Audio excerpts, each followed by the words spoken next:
The Iron Jaws garage sat at the edge of Harlow, Nevada, where the last stretch of Route 9 crumbled into gravel, and the nearest streetlight had been out since the previous winter.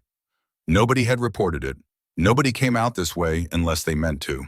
The building looked like it had absorbed decades of punishment and decided to keep standing out of stubbornness. Corrugated metal walls patched in 3 different places with mismatched sheets that had rusted to slightly different shades of orange and brown. A hand-painted sign above the entrance read, "Iron Jaws, MC, members only," in letters that had been touched up so many times the paint had built up into ridges you could feel with your fingertips.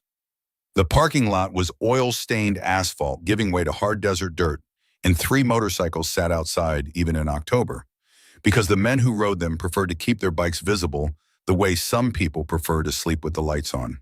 Inside, the air was thick, motor oil cigarette smoke, and the particular scent of old coffee that had been sitting on a burner since morning, bitter and slightly scorched, the kind of coffee nobody threw out because throwing it out would require acknowledging that someone had made it and then failed to drink it, and that was a whole conversation nobody wanted to have. The overhead fluorescents buzzed. One of them flickered every 45 seconds with a reliability that had become so predictable the crew no longer noticed it. 3 bikes were up on lifts, their engines half-disassembled parts laid out on workbenches with the particular reverence of a surgery in progress. Russ Hale stood at the paint station near the back wall, a custom airbrush in one hand studying the fuel tank clamped in front of him. He'd been working on this piece for 6 days, a client out of Phoenix who wanted something he called subtle but aggressive, which Russ had interpreted as a deep gunmetal base with flamework that only revealed itself fully in direct sunlight. The client didn't know yet that Russ had added a ghost image of a hawk mid-dive that appeared when the light hit at exactly the right angle. He would find out when he picked up the tank and either love it or demand a redo, and either way, Russ would have made the piece he intended to make. Donovan Bale was leaning against the far toolbox, a beer in hand, even though it was barely past 3 in the afternoon, because Donovan's relationship with time was flexible on days when nothing was on fire. He was tall, broad-shouldered, with the kind of forearms that came from 30 years of wrenching rather than a gym, and he had the habit of going very still when he was thinking hard about something, which made him look either calm or dangerous, depending on whether you knew him. Cal Pruitt, the youngest member at 26, was on his back under a Road King, his boots the only part of him visible from across the room, tapping in a regular rhythm against the concrete as he worked. He'd been patched in 14 months ago and was still in the phase where he worked harder than anyone else in the room to prove he belonged. And in the corner near the space heater where the warmth collected and made the corner feel like a different room from the rest of the garage, sat Gideon Marsh. 63 years old, the last founding member still breathing. He had a face that had been broken and reset and broken again, not dramatically but gradually, the way a piece of iron changes shape under years of moderate stress. His hair was silver white and cropped close. His hands resting on a stack of invoices were the most expressive thing about him, scarred across the knuckles, missing the last joint of the ring finger on his left hand, but steady in a way that spoke of a man who had learned to be still when everything around him moved. He was reading an invoice from a parts supplier in Reno and making notes in the margins with a mechanical pencil when the door opened. Nobody announced it. The door just opened, and the girl was there. She stood in the frame for a moment, one hand still on the door, the other holding the strap of a backpack that had clearly traveled hard. She was small, not unusually so for 14, but the kind of small that came partly from frame and partly from not having eaten enough consistently for long enough that the body had learned to run lean. Her jacket was a men's medium olive drab, the sleeves rolled back twice to keep her hands free. Her hair was dark, pulled into a ponytail that had started the day neat and lost the argument with wind and motion. Her sneakers were worn at the toes, the left one with a small tear near the sole that had been repaired with what looked like electrical tape. She stood there and looked at the room the way someone looks at a place they've been imagining for a long time, checking the reality against the picture they'd built in their head, finding the differences. Russ was the first one to actually stop and look at her. He set down the airbrush. He had a daughter. The instinct was automatic. "Hey," he said, "not unkind, just a fact. You lost." The girl's eyes moved to him. She shook her head once, and then as she took a step in one and let the door swing shut behind her, the room's ambient noise shifted. Conversations dropped to lower registers. Cal's boots stopped tapping. Donovan straightened up from the toolbox. We don't do tours, Donovan said. Matter of fact, no edge in it yet. She walked to the nearest workbench, unshouldered her backpack, and set it down with the practiced movement of someone who had done that motion 10,000 times. She looked around the room, not nervously, but cataloging, taking inventory of faces, positions, the layout of exits. It was a particular kind of looking that Gideon recognized from across the garage. He'd seen it before in people who'd spent time in situations where knowing the room was not a habit, but a necessity. I can paint, she said. Her voice was quiet and steady, the kind of steady that came not from confidence, but from the decision to project it regardless of how you felt underneath. Bikes, helmets, whatever you need. I'll work for tips. A beat of silence. Then someone laughed, not cruelly surprised laughter, the kind that escapes before you can decide whether it's appropriate. Donovan covered it with a cough. Even Gideon felt the corner of his mouth move. A teenage girl walking into a garage full of men who'd been riding since before she was born, offering to paint custom work for tips. It was absurd in the specific way that things which are also sincere tend to be absurd. Russ recovered first. He had the particular equilibrium of a man who'd been thrown off balance so many times he'd stopped being surprised by it. Yeah, he said, you got a portfolio. Something to show. She didn't answer right away. She reached into her jacket pocket, the inside pocket, not the outer one, the kind of pocket you use for things you don't want to lose, and pulled out something folded. A napkin. Paper, not cloth, slightly wrinkled, stained in the upper right corner with what might have been coffee or might have been machine grease. She handled it like it was fragile. She unfolded it with both hands, careful and deliberate, and slid it across the workbench toward Russ. He leaned in, his expression changed. The drawing on the napkin had been made with a ballpoint pen, cheap, probably a gas station pen, but the execution was not cheap at all. The image showed a custom emblem, a jagged jawbone rendered in profile, curved and slightly abstract, wrapped around a coiled serpent. From the base of the design, stylized flames curled upward, detailed enough that you could see individual tongues of fire. Inside the serpent's coil, 2 initials, EM. Below the design, a date. Russ recognized the style before he recognized the emblem. He had worked alongside Eli Merritt for 4 years. He knew the way the man's hand moved, the particular weight he gave to curves, the way he built shadow into a drawing, not by shading uniformly, but by carving absence, leaving bright lines inside dark areas, creating the illusion of light from within. He knew that hand. He was looking at it right now on a napkin held by a 14-year-old girl who had walked in off the street. He looked up at her. She was watching him. Where did you get this? He asked. My brother drew it. Across the room, Gideon Marsh stood up. He didn't stand quickly. He wasn't a man who moved quickly anymore. But he stood with a kind of intention that made everyone in the room look over, because Gideon Marsh sitting down and Gideon Marsh standing up were 2 categorically different states of being, and when one became the other, it meant something. He crossed the garage in 6 strides. He picked up the napkin from the bench and held it at reading distance, and the room watched the color change in his face. His jaw tightened. His hands, those steady, deliberate hands, were shaking. Where did you get this? He said. Not a question, a demand. I told you, she said. My brother. Your brother. His voice was a stone dropped in still water. Eli Merritt. The name landed in the room like a change in air pressure. Not loud, just present, and then everything around it was different. Donovan set his beer down on the toolbox. It clicked against the metal. Russ stepped back from the workbench. Cal rolled out from under the Road King and sat up on the concrete, wiping his hands on a rag, confused, but reading the room well enough to know that sitting up was correct. Eli. Hollow. Merritt. The name moved through the room the way the names of the dead move, slowly touching everything. Eli Hollow Merritt had been one of the original 4 Iron Jaws. A rider with reflexes like water finding a path, who could read a road the way other men read text intuitively and fast. A storyteller who could hold a room of drunk men silent for 20 minutes with nothing but the right words in the right order. And a painter custom work so distinctive that bikes Eli had touched were still being referenced, still being shown as examples of what was possible 8 years after he'd gone down on a rain-slicked stretch of highway outside of Kingman, Arizona. Solo ride, nobody with him. He'd hit a patch of oil near an on-ramp and gone down hard, and by the time the first car stopped, Eli Merritt was already gone. The club had buried him with full honors. They had mourned him the way men like them mourned quietly and incompletely, carrying pieces of it for years. They had not erased him. His name was on the wall inside, a framed photograph behind the register. His first custom piece still hanging near the paint station. Nobody had ever mentioned a sister. Gideon's jaw was working. He set the napkin down on the bench carefully, as if it might disintegrate. Hollow never talked about family, he said.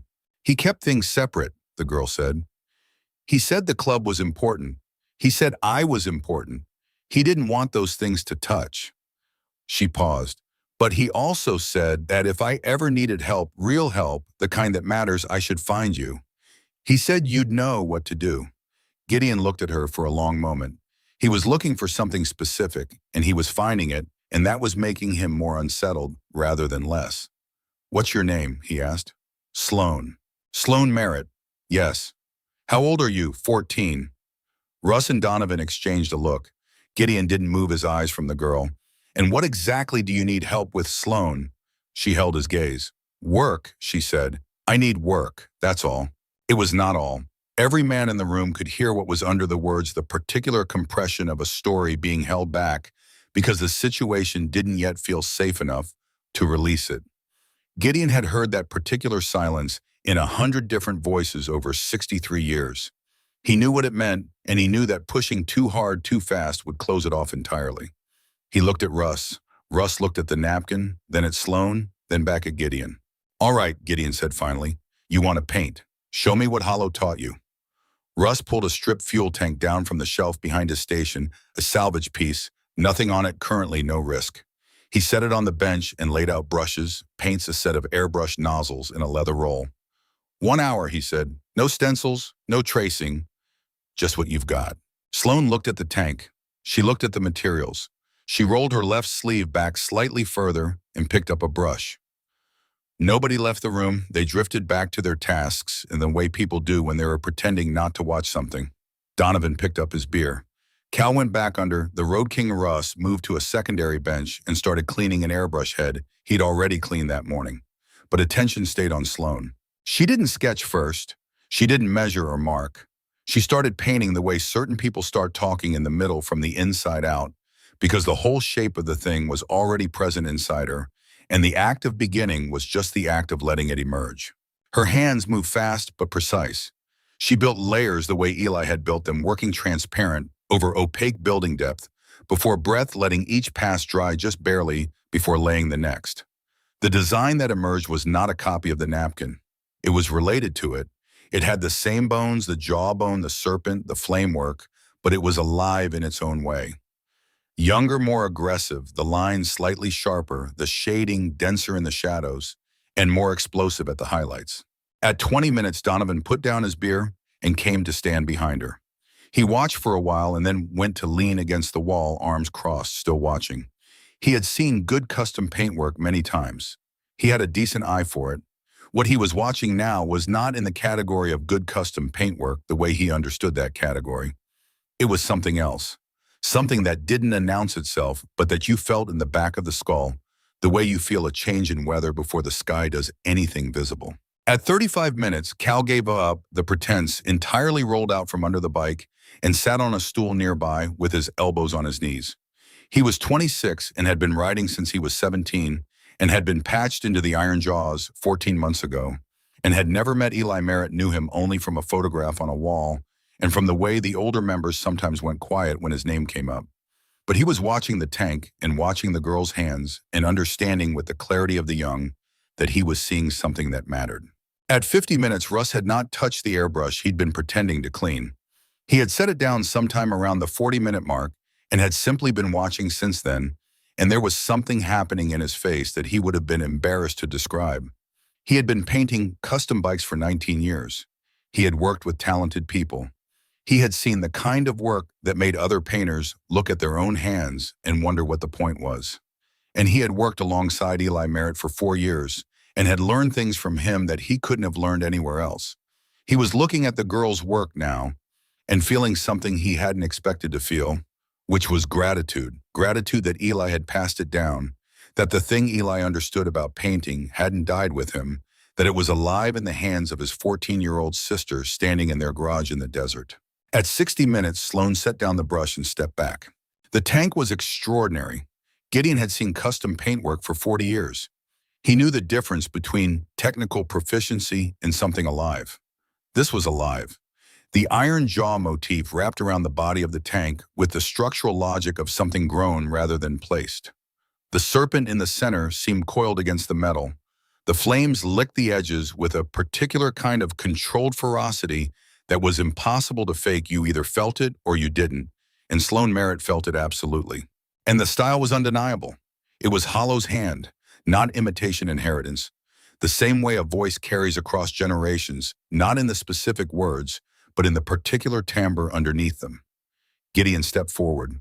He put 2 fingers along the edge of the design, not touching the painted surface, just tracing the air above it. "He taught you this," he said. "Every weekend," she said, "for 3 years before she stopped, before the accident." Gideon straightened up. He looked at her with the full weight of his attention, which was considerable. "You're staying," he said. It wasn't a question or an invitation. It was a statement of fact that had just become true. Sloan Merritt stayed. Not officially, there was no official about it. Gideon didn't say the words, and Sloan didn't ask for them. But when the garage locked up that night, she was still inside, and when Russ quietly put a blanket and a wrapped sandwich on the cot in the back office, she took it. She curled up and went to sleep with the particular speed of someone who has learned to rest in windows, because windows don't stay open long. Gideon sat in his car in the parking lot for 20 minutes before going home staring at nothing. The engine was off, and the Nevada cold came through the windows, but he didn't start it again. He sat with a napkin in his mind, not the physical object which was back inside, but the image on it. The emblem, the initials, the date that meant something specific to a specific group of men who had gathered on a specific night and made something that lasted. Eli had been 24 when he'd drawn that emblem. He'd been sitting at a bar in Reno on a Tuesday afternoon when the idea came to him, and he'd borrowed a pen from the bartender and drawn it on a cocktail napkin in 15 minutes, and then he'd brought it to Gideon and said, "This is what we are." Gideon had looked at it for a long time and then said, "Yeah, it is." They'd gone from there. Eli had kept a copy. Of course he had. And somehow through the years and the custody battle and the foster homes and 6 weeks of a 14-year-old girl moving through Nevada by herself, the copy had survived. She'd kept it the way you keep the last thing someone gave you. Gideon finally started the car.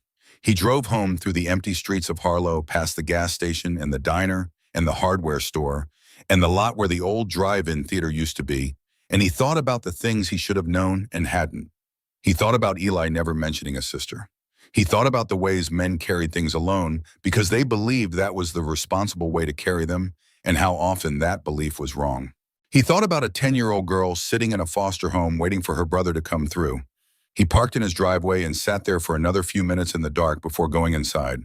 The next morning, she was already awake when Donovan arrived at 7. She was sitting in the back office with her backpack open and a battered notebook on her knees drawing. The notebook was dense pages so full of sketches that they had begun to bulge outward at the edges. She closed it when she heard him come in, but not fast enough to hide that she'd been deep in it. Donovan leaned against the doorframe and looked at her. He had a coffee in each hand, habit he always made 2, and he held one out toward her. She took it. "You got people looking for you?" he asked. She looked at the coffee instead of at him. "Probably. That going to be a problem for us?" She thought about it. "I don't know yet." Donovan took a sip of his own coffee. He had 3 kids. His oldest was 17, close enough that he could do the math and feel the weight of it. "Sloan," he said, "we can't harbor a runaway. You understand that? We're not some kind of underground railroad." "I'm not asking you to hide me," she said. "I'm asking for work. Work requires documentation, age verification. We're a legitimate business. Sloan Merritt, 14, and I don't have documentation anymore." Donovan studied her. "Where'd you come from?" She closed the notebook completely, both hands flat on the cover. "A group home, Fairfield County. They just let you walk out." "They didn't let me do anything." The story came out in pieces over the next 3 days, not all at once, not to any one person, but the way debris surfaces after a shipwreck, piece by piece in the order the current decides. Nora Voss was the one who assembled most of it. Nora handled the club's books and managed its legitimate paperwork, licensing, insurance, tax filings, the meticulous infrastructure that kept the Iron Jaws operating as a business rather than just a gathering. She was 41, precise and unhurried, and she had a way of asking questions that didn't feel like interrogations, because she never seemed to need the answers she asked out of what appeared to be genuine curiosity, and that made it easier to answer honestly. She brought Sloan food one evening, a proper meal, not a sandwich, and sat across from her in the back office and talked about irrelevant things for 20 minutes. The desert at night, the way the temperature dropped so fast you could feel the heat being pulled upward like it had somewhere to be.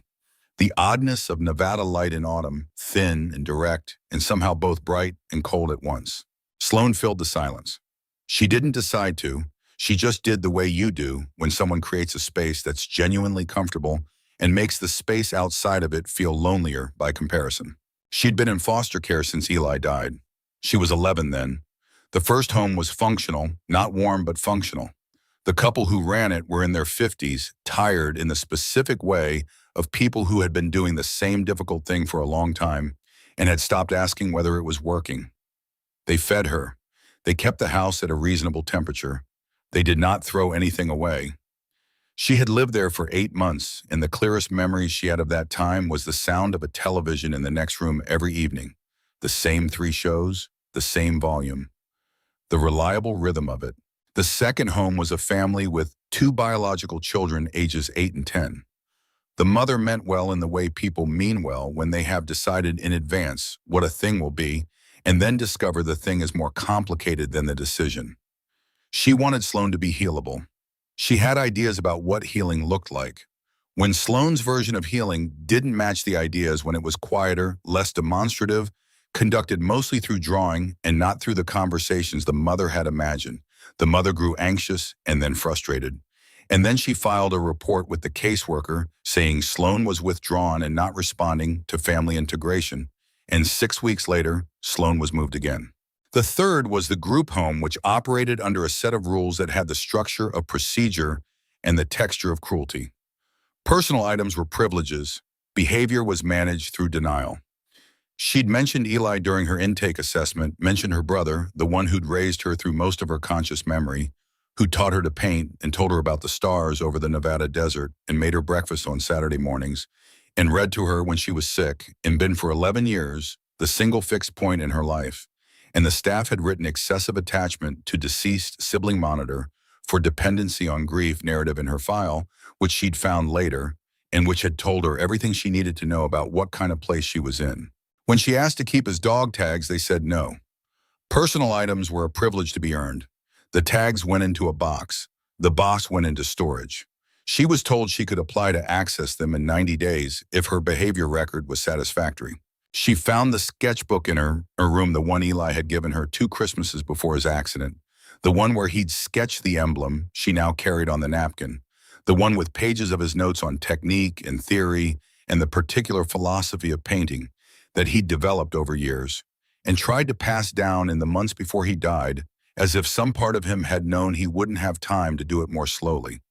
The notes were dense and sometimes technical and sometimes philosophical and occasionally funny, because Eli couldn't write anything without putting himself in it.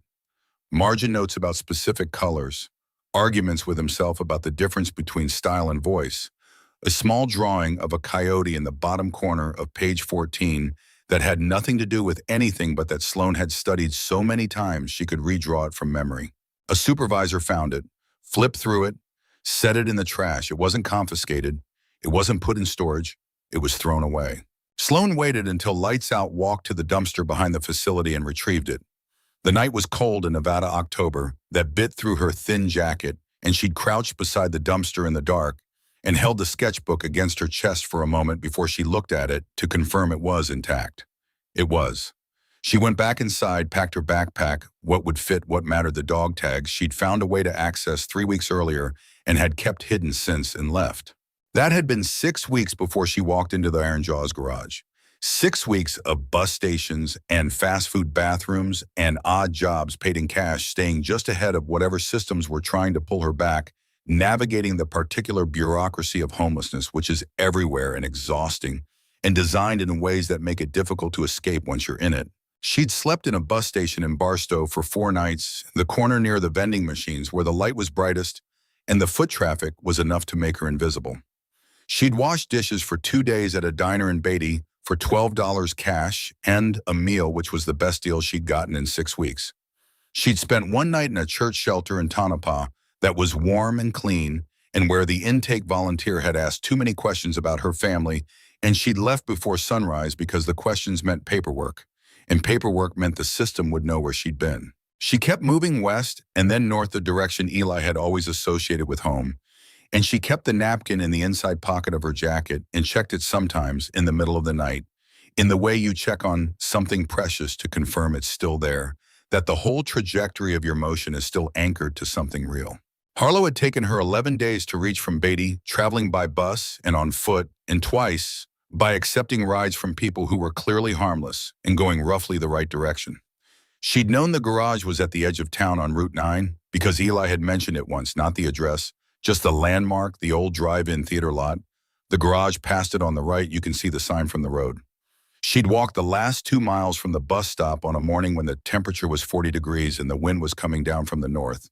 And when she'd seen the sign, she'd stopped and looked at it for a long time before she went in. She had not expected them to be kind. She had expected them to be her only option. Nora listened to all of it without interrupting. When Sloan finished, Nora was quiet for a moment, and then she said, "Your brother never told us about you." "No," Sloan said. "Do you know why?" Sloan thought about it. "He was protecting me. He always thought the club came with weight, complications. He loved it, but he knew what it looked like from outside, and he didn't want that to touch my life until he could shape how it happened, until he could be there to explain it." She paused. "He was going to get me out of the foster system. He told me. He said he was working on it." Nora's expression didn't change, but she made a note in her head. If Eli Merritt had been trying to secure custody of his sister, there would be paperwork. Legal proceedings left trails, and if there was a trail, it was worth following. She started that night. The county family court records were not immediately accessible to a civilian, but Nora had developed over many years of managing the club's affairs a particular skill at locating information that was technically public, but practically obscured. She knew which databases talked to each other and which ones didn't. She knew how to interpret partial records. She knew that absence was itself a form of data. She found the filing on the third night. It was indexed under Eli Merritt's name, dated 8 months before his accident, a formal custody petition filed with the court on behalf of Sloan Merritt, then age 10. The petition cited Eli as the sole surviving family member and primary relational figure in the child's life. It requested termination of current foster arrangement and transfer of guardianship. The petition had been denied. The denial was 3 pages dense with procedural language, but the core of it was straightforward. The evaluator had determined that Eli Merritt's lifestyle and associations made him unsuitable as a custodial parent. The language used was clinical, but the meaning was plain. The Iron Jaws were considered a liability. Eli's membership in the club was in the court's assessment incompatible with a stable home environment. At the bottom of the denial, a reference, "See attached incident report sealed per judicial order." Nora could not access the sealed report, but the summary attached to the denial mentioned something that made her sit forward in her chair: allegations of institutional negligence and potential misconduct at current placement site under review. The allegations had been made, they had been noted, and then apparently they had been set aside. She printed everything she had and brought it to Gideon the following morning. He read the documents at his desk by the space heater, the garage warming up around him as the crew arrived one by one. He read them twice slowly with the particular attention he gave to things that had weight, not speed reading for information, but reading for understanding, the way you read something when you need to know what it means rather than just what it says. The custody petition first. Eli's handwriting on the attached letter. He recognized it, the same hand that had signed work orders and left notes on invoices, and once written 6 pages of thoughts about the philosophy of custom paintwork that had been circulating in the club's files for years. The petition itself was formal and careful and legally correct, the kind of document you produce when you've done the research and you're taking it seriously. Eli had not filed this casually. He'd prepared. Then the denial. He read the specific language 3 times.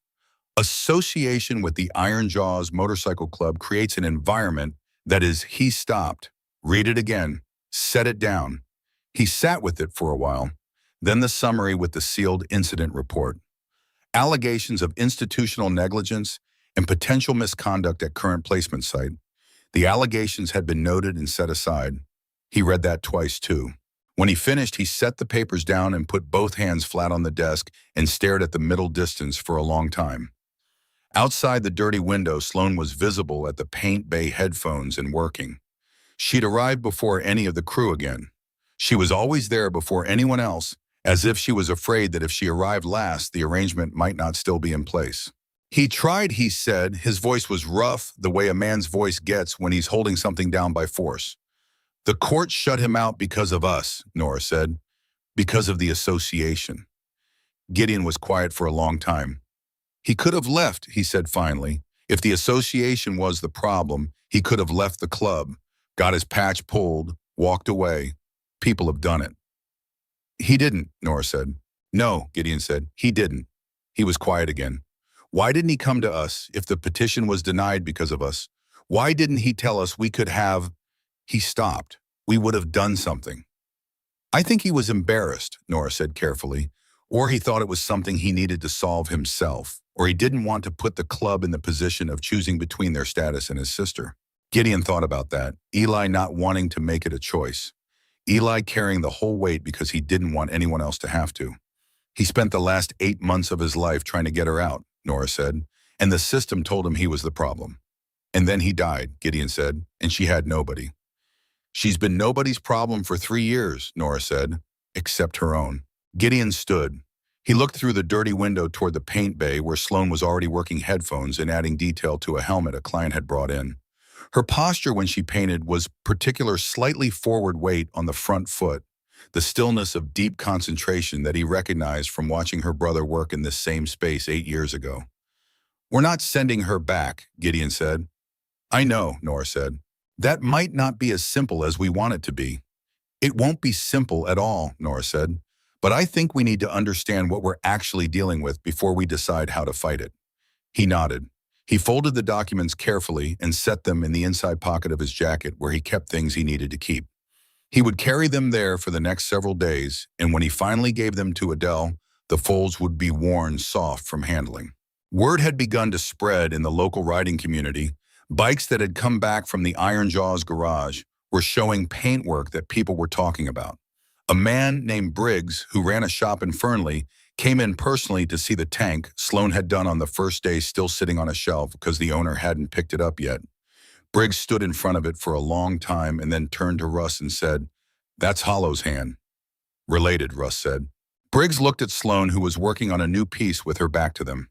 She'd started on a fuel tank for a regular client, a Harlow man who rode a '09 Street Glide, and who had been waiting 6 months for Russ to have time for the custom work he wanted. She was doing the preliminary coats, the foundational layers, building the ground that everything else would go on top of. It was technically the least interesting part of the work, but she was doing it with the same focused attention she brought to everything, because she understood that the ground was where pieces failed. You could have the best hand in the room and produce garbage if you built it on a weak base. "That's a real thing," Briggs said quietly. "That's not an accident." He came back 3 days later with a man named Okafor who had a customization shop in Sparks 40 minutes north. Okafor watched Sloan work for 20 minutes without saying anything, and then he said something to Russ in a low voice, and Russ said something back, and Okafor nodded and left his card on the bench. A week later, a new client arrived from Sparks, a referral, the first of several. She was starting to build something. She didn't fully understand yet what she was building, but it was real. Gideon watched all of it from the corner near the space heater.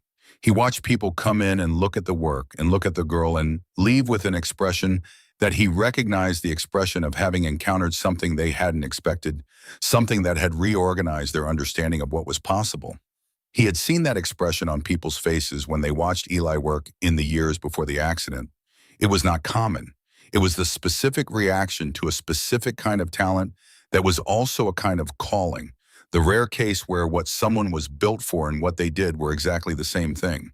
The attention made Donovan nervous. Every person who came through the garage was a variable. He mentioned it at a brief meeting in the back office, just him, Gideon, Nora, and Cal. The more people who know she's here, Donovan said, the more exposure we have. She needs to be known, Gideon said. She needs roots. The more people who can speak to her being here, being stable, working, the better our case. Our case isn't built yet, Donovan said. It's being built, Nora said. She had a folder in front of her, physical documents, printed copies of everything, organized with the thoroughness she brought to all the club's records. Adele Forsyth is reviewing everything I compiled. She's moving fast. How fast? Donovan asked. She wants to file an emergency petition for guardianship before anyone files anything formal against us. If we're already in the system as petitioners, it changes the dynamic completely. And if someone files first, then we're responding instead of initiating, Nora said, which is a worse position. So we move now. Donovan exhaled. He looked at Gideon. You're ready for the background checks. Everything they were going to find. Gideon looked back at him steadily. I have done things in my life I'm not proud of. None of it is a secret and none of it endangered a child. Let them look. Donovan was quiet for a moment. This club has worked hard to stay legitimate. 15 years of clean operations. If this goes sideways, Donovan, Gideon said, Eli Merritt spent 8 months trying to save her, and the system stopped him because of this club, because of our name, our history. If we walk away from her now, what was any of it for? The silence stretched. I'm not walking away, Donovan said finally. I'm just naming the risk. Name, Gideon said, and noted and accepted. It was Cal who found the other thread, and he found it by accident. He'd been pulling old digital files. The club kept a server with archived records, correspondence, maintenance logs, anything that had been scanned or typed in the past decade, because Nora had asked him to look for any documents related to Eli's custody case. He was methodical about it, going folder by folder, and in a subfolder marked MISC correspondence. 2016, he found a chain of emails that didn't belong there. They were addressed to a private investigator based out of Las Vegas. The investigator's name was not important. What was important was who had hired him. The hiring party had been careful. Most references to them were redacted or coded, but in one email deep in the chain where someone had been less careful than usual, a name slipped through. Raymond Ventry. Cal didn't know the name. He searched it in the club's records and found nothing. He brought it to Nora. Nora went very still when she read it. Ventry, she said. You know him? I know of him, she said. He ran with the Steel Chains, a rival club years back, before you were patched. What happened to them? They fell apart. Leadership issues, legal trouble. The club dissolved around 2017. She set down the printout. Ventry's brother was riding with them when the club was still active. His name was Dean. What happened to Dean? Nora was quiet for a moment, choosing words. He died in a crash, same night as Eli, different highway about an hour apart. The official report called them separate incidents, unrelated accidents on different roads. Cal was quiet for a moment, processing. But the Steel Chains thought differently. They thought Eli had run his brother off the road, Nora said, during some kind of confrontation earlier that evening. There was no evidence for it. Gideon was with Eli most of that night, said they rode back together from a run up north, separated about an hour from home. Said Eli hit oil on the on-ramp near Kingman and went down. That was all. And Dean Ventry's crash. An hour later, miles away, the investigators found nothing connecting the two events. It was ruled coincidental. She tapped the printout with one finger. But Raymond Ventry didn't believe it. He spent years trying to find something he could use against the Iron Jaws, against Eli specifically. And when Eli was already gone, she stopped. Cal finished the thought. He went after the sister. Nora looked at the email chain again. The inquiry had been active recently. The investigator had been asking questions at shelters and bus stations in a 30-mile radius. Sloan had been moving fast, but she hadn't been moving in random directions. She'd been moving toward the garage, following the single piece of information Eli had given her, and in doing so, she'd been moving towards something she hadn't known was hunting her. He's been following her, Cal said. He's been hurting her, Nora said. Back into the system, into a placement where he has connections. He doesn't need to touch her. He just needs her in the right building. She stood. We need to bring this to Gideon tonight. The club gathered in the back room that evening, door closed, voices kept low. The usual ambient noise of the garage continuing outside so nothing from the exterior would change, and alert Sloane, who was working near the paint station with her headphones in. Nora laid out what she and Cal had found. She presented it clearly and in sequence: the custody petition, the denial, the sealed incident report, the Ventry connection, the private investigator currently operating in the area. The room was quiet when she finished. Donovan was the first to speak. So it's not just a runaway situation. Someone is actively hunting her. And using the system to do it, Nora said. He doesn't need to abduct her. He just needs her back in a placement where he has reach, a facility he has connections to, something that can be made worse than where she came from. Russ had been staring at the floor. He looked up. She's 14 years old, and she walked in here because her dead brother told her to.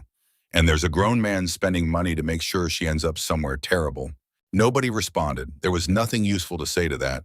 It was just the truth said in the room. What's our play? Russ asked. We get ahead of it legally, Gideon said. We build a case before Ventry can file anything. We document everything that shows she's stable here, that she's been cared for, that she's thriving. And we get a lawyer, Donovan said.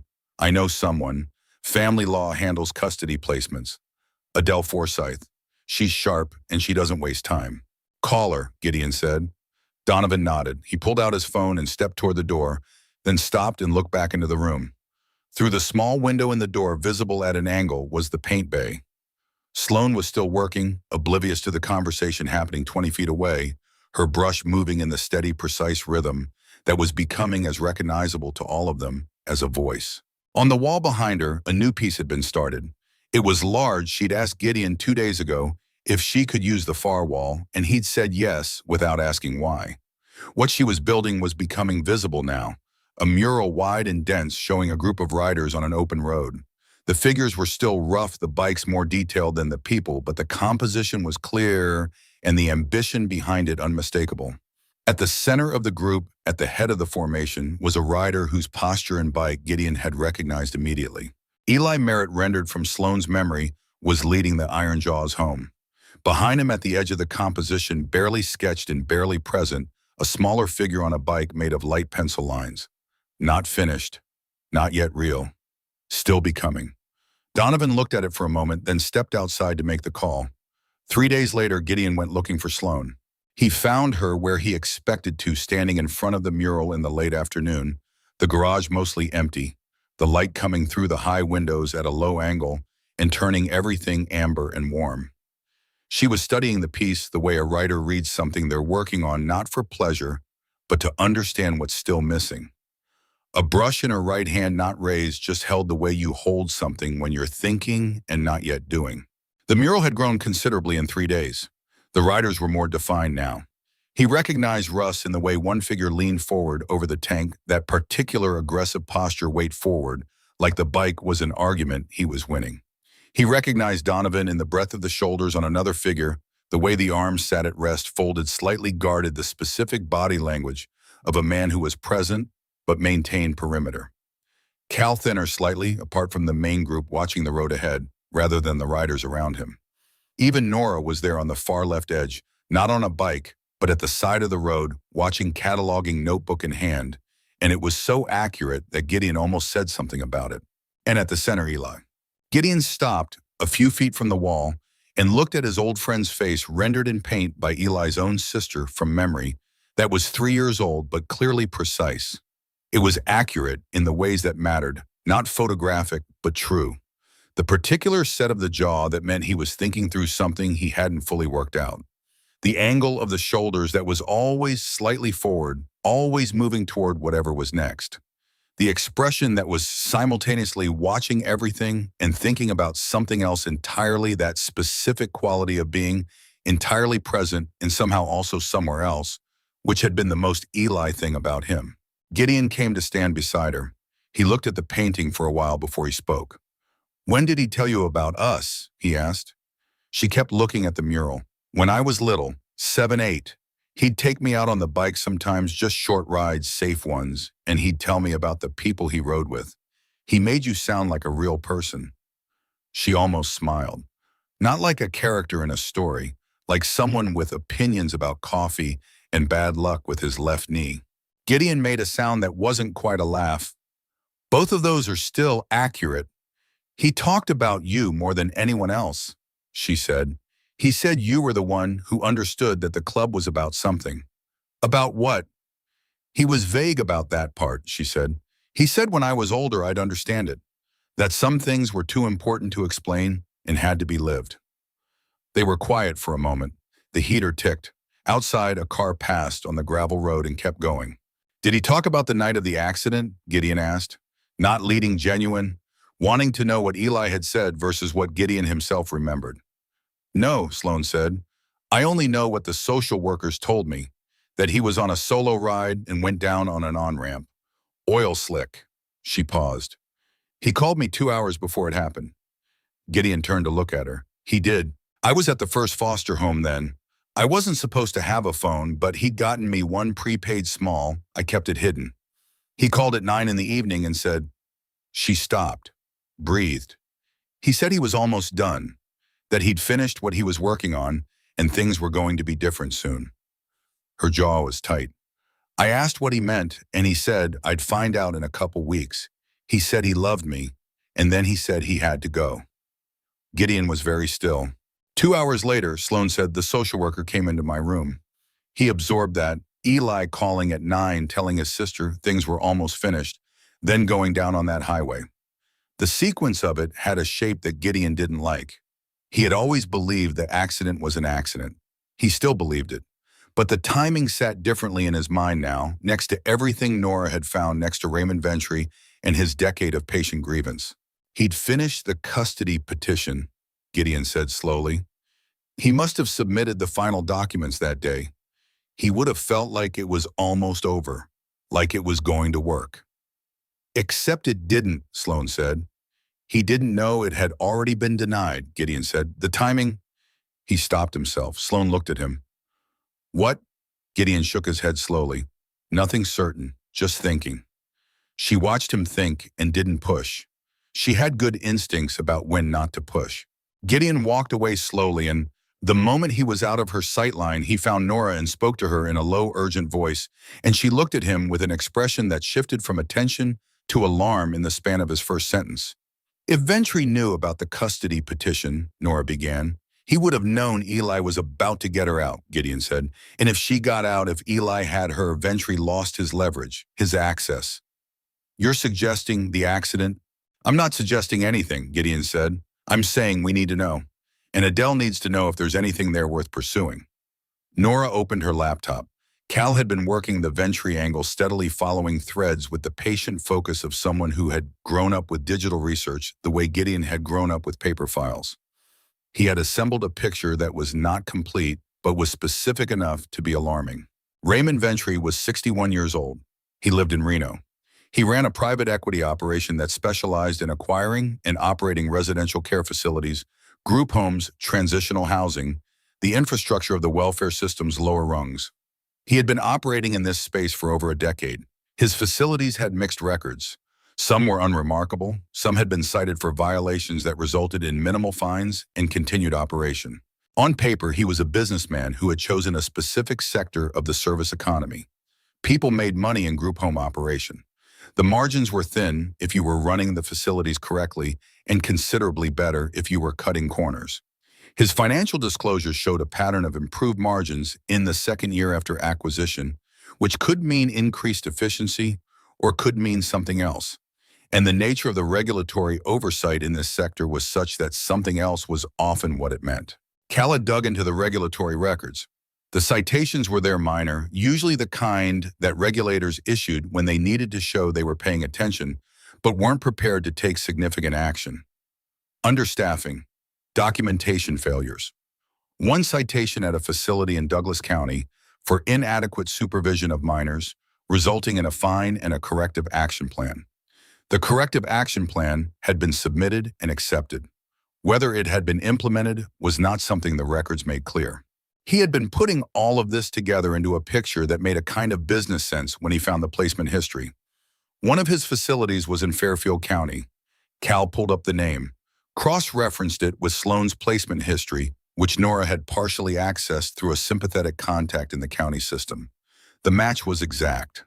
The group home Sloan had run from the one where the sketchbook was thrown away, where she'd been worn down until she had no option but to leave, was owned by a management company that traced back through 2 layers of LLC to a holding group in which Raymond Ventry had a controlling interest. Cal sat back from his laptop. He stared at the screen for a long time. He was 26. He had grown up in a stable household, 2 parents, a grandmother nearby, a school that knew his name. He had never been in the foster system and had never had reason to think carefully about how it worked or who profited from it. He thought about it now with the specific screen in front of him, and he felt something that he didn't have a word for, the particular nausea of understanding that a person has been treated as a variable in someone else's equation. A child, a grief-stricken child, who had lost her only family and been placed by a system that was supposed to protect her, placed deliberately in a facility controlled by the man who wanted to use her to settle a score. He thought about Sloan walking in off the street with the electrical tape on her sneaker and the napkin in her inside pocket. He thought about the 6 weeks before that, the bus stations, the fast food bathrooms, the cold nights, the constant motion. All of it engineered, all of it a product of a specific choice by a specific person who had decided that a child's suffering was an acceptable tool. He brought it to Nora. Nora brought it to Gideon. Gideon called Donovan back in from outside. They stood in the back room, all of them now, the whole club assembled without announcement, which had not happened in months. Russ stood near the door. Cal had his laptop open on the desk. Nora stood beside Gideon with the folder in her hands. He put her in his own facility, Donovan said. He said it as if repeating it out loud would help him understand it. He engineered her placement. Through someone in the county system, Nora said. We don't know who yet. And then he pushed her out, Russ said.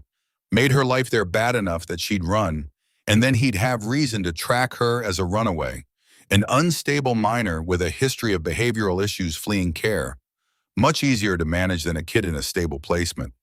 She didn't run because she was unstable, Cal said. She ran because she was being handled. The room was quiet. Outside, wind moved through the gap under the garage door with a low sound that the crew usually didn't notice, but noticed now. The space heater ticked. Someone's wrench had been left on the edge of a workbench, and it creaked slightly as the metal contracted in the cooling air. I need someone to explain to me, Donovan said slowly, what exactly Ventry wants to happen. Walk me through the end game. Nora set down the folder. Best case for him, she ends up placed in one of his facilities where the conditions can be controlled. She's isolated. She's difficult to reach legally because she's a ward of the state. She has no family of record, no one in her corner. Whatever happens to her in that environment is manageable, from his perspective. She's a kid, Russ said. She's leverage, Nora said. That's how he's framing it, a way to hurt the Iron Jaws indirectly the same way he tried to hurt Eli indirectly through the custody petition. He couldn't get to Eli. He can't get to us directly, so he gets to the closest thing.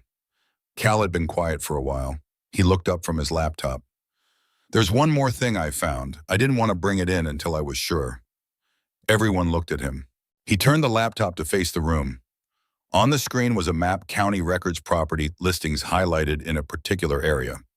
Ventry has been acquiring facilities in this county specifically for the past 2 years, not just the one Sloan was placed in.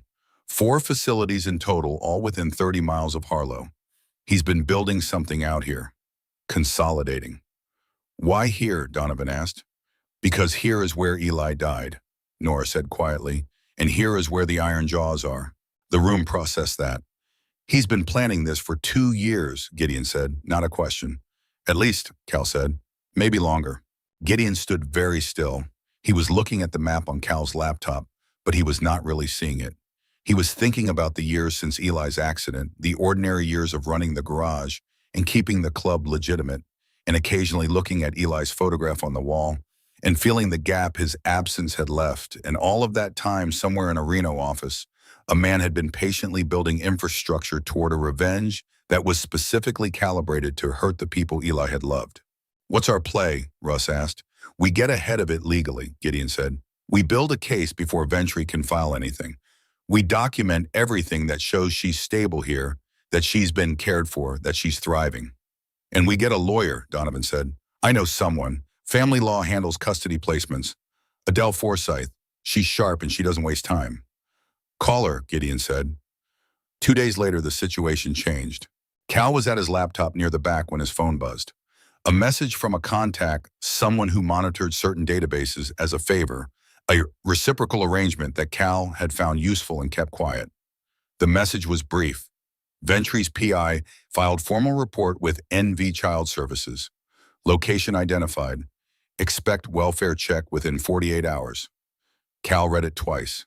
He put his phone down. He picked it up again and read it a third time.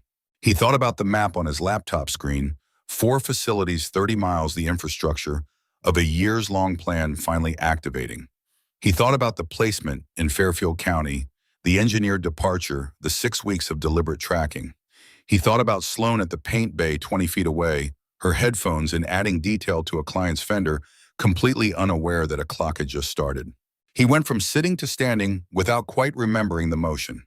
He found Gideon in under a minute. Within the hour, everyone was in the back room again. 48 hours, Donovan said, maybe less. Adele's petition isn't filed yet, Nora said already on her phone. I'm calling her now. Gideon looked at Russ. How much longer does Sloan need on the mural?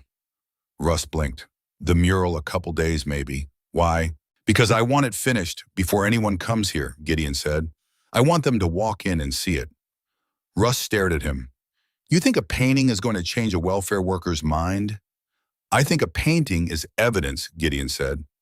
Evidence that she's here, that she's working, that she's building something, that she has a place and a purpose and people who see her. He paused.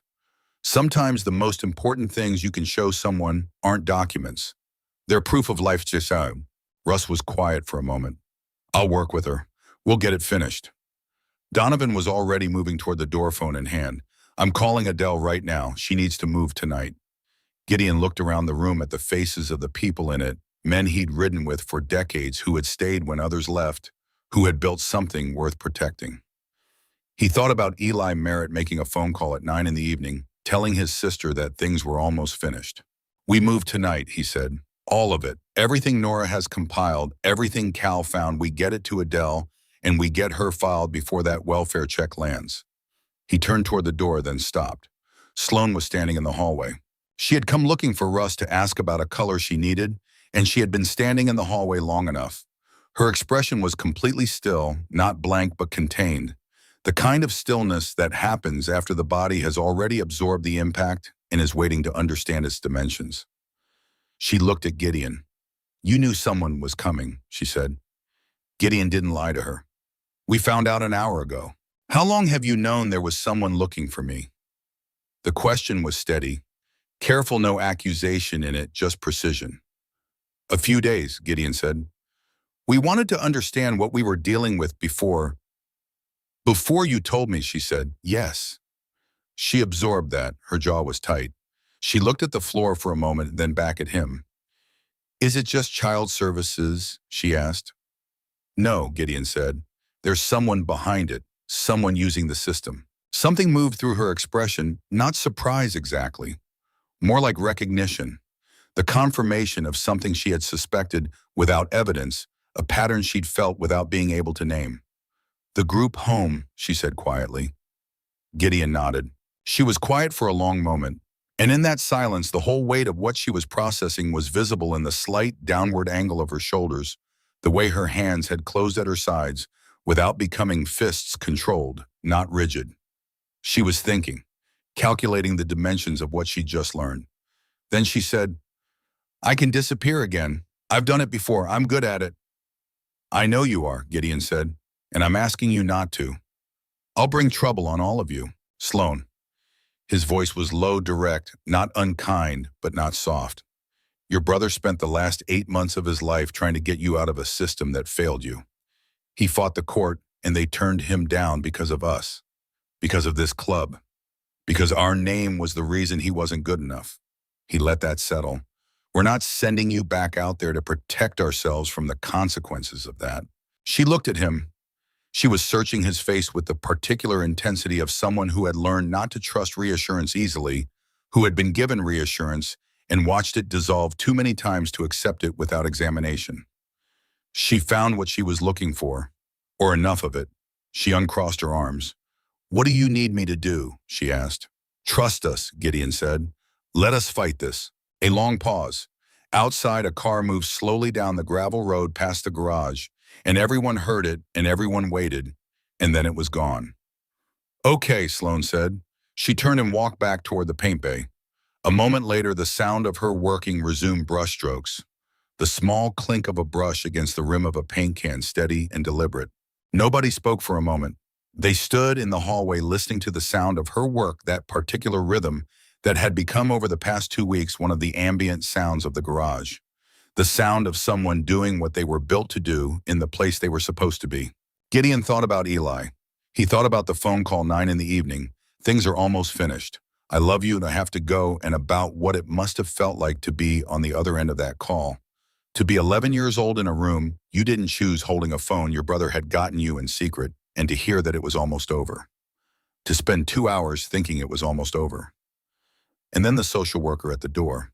He thought about what it took to survive that, and then the years after, and then 6 weeks alone across Nevada, and then to walk into a room full of strangers and say, "I can paint and I'll work for tips," and mean both things and be ready to prove it. He thought about the kind of fiber required for all of that. The specific, unspectacular daily variety of toughness that didn't announce itself and didn't ask for recognition, but was simply there operating, getting the job done. She was 14. She was Eli's sister. She had walked in here because a dead man had pointed her in the right direction, and every step since then had been her own. He was not going to let anyone take that from her. He stood in the hallway for a moment after she disappeared from view, and then he turned to Gideon, and Gideon could see in his face that something had shifted. The calculation was the same, the risk, the exposure, the legal complexity, but the weight of it had changed. It sat differently now that they'd had this conversation in front of her rather than around her. Donovan had 3 children. He had spent the past 2 weeks thinking about this situation the way he thought about everything that involved risk, in terms of what it could cost him, what it could take from the things he'd built, what the downstream consequences would be for people he was actually responsible for.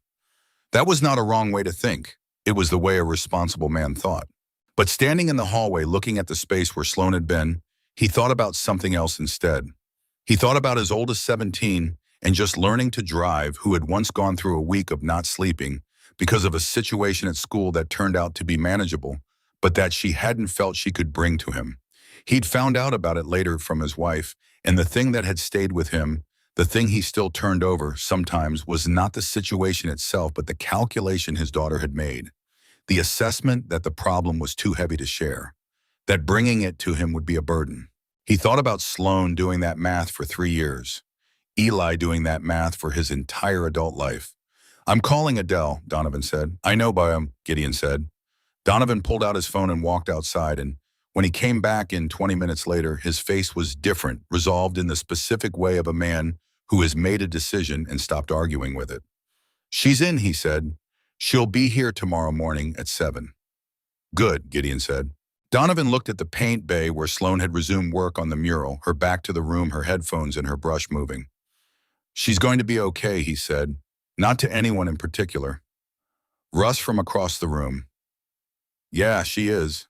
That night, Gideon sat in the parking lot again for a long time, watching the lights inside the garage. Through the dirty window, he could see the mural on the far wall and the small figure Sloane had sketched at its edge, the unfinished rider, not yet real, still becoming. He thought about Eli calling his sister at 9 in the evening, full of hope. He thought about Raymond Ventry, 61 years old, sitting in Reno, spending money and patience to make a child's life worse. He thought about the specific kind of grief that can become obsession, that can become cruelty, the grief that stops being about the lost person and becomes about the anger instead, and how hard it was to come back from that place once you'd gone in deep enough.